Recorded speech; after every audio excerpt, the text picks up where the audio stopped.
How many people that you know in the building over the 6 years that you've been there since the building opened have you seen want to try to improve their life and ask for support from the staff? Have you seen any of that? I know a woman, okay, that lives there right now, and I knew her while I was housed, okay, in Renton. Before you became homeless? Yes, okay. And then when I became homeless, I saw her up on North Aurora, okay, where I stayed, okay, I stayed up there.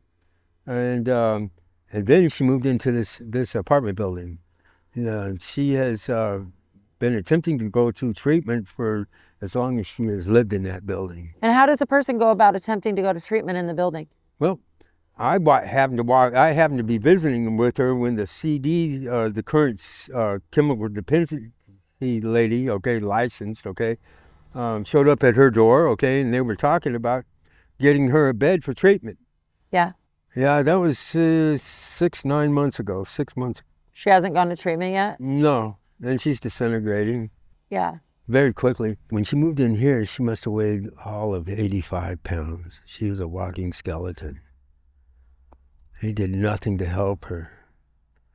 I bought her aminos and proteins and all kinds of stuff and muscle milk.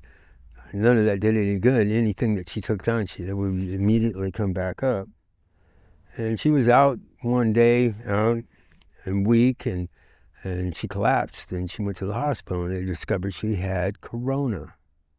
And while she was being treated for corona, okay, and also starvation, they discovered that when she had her stomach stapled at one point, it collapsed and it cut off her stomach. So the only food that she could get down would stop at the entry to her stomach, okay, and back up into her esophagus. But had they had medical here or anybody concerned, okay, they may have been able to intervene long before that. She just happened to get COVID and collapse. Yeah, thankfully, right? Yes, and a strong woman she is, okay, to survive all of that. Do you understand? How, But see, she's not going to survive much longer. You don't think she's going to survive much longer? No, she's drinking herself to death. She's an alcoholic, and she's drinking herself to death, and she's been trying to go to treatment. And they're not helping her? Not helping her. How many people have you seen in that condition in this building? Oh, many, and we have another lady, okay, that I adore, okay, and her body swole up, I mean, huge. She's gone into the hospital a number of times, and, it's either her brain or her liver's going to give out, And there's no intervention with the supportive staff in this permanent supportive building? None. Okay, so you're aware of Housing First? Yeah. And the idea behind that? Yeah. So that the idea is, well, what's your perception of it in your own words? It sucks. They say that they'll have this and this and this. They say they'll help you, but they only help me to a certain point. Yeah. And what were you looking for help with?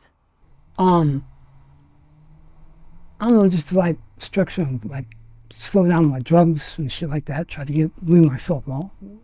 So you were wanting to get clean and get your life together. Yeah. So is there any kind of support in the building for that? Fuck no. First of the month, people get their money. They get their drugs. Everybody goes to their rooms. Things are fine. They're doing their drugs. About the 5th or 6th, 7th, they come out. Now they're arguing with each other. You stole from me. You owe me. Right around the 15th, it kind of calms down. There's not as many fights, not as many accusations. About the 25th, people are out of their drugs. They're eating. They're sleeping. They want help. I tried. There was no bed space. I couldn't get people into any kind of treatment.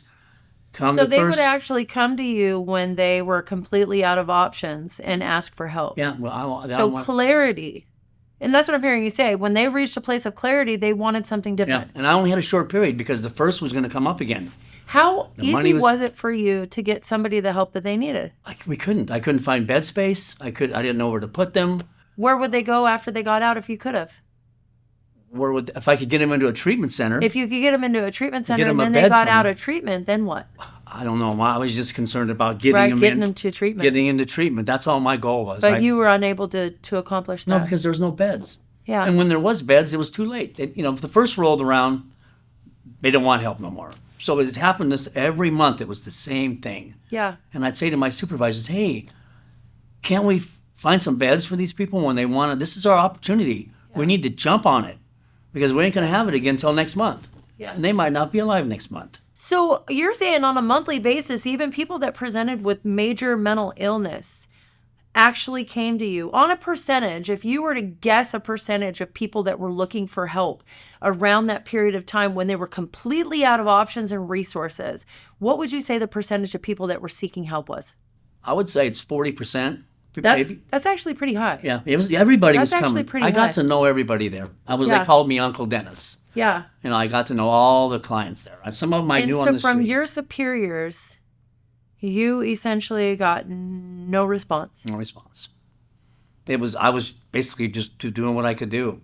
There was no addressing any causes there. Hey. We were told, Go ahead. don't change behavior. We're not here to change behaviors.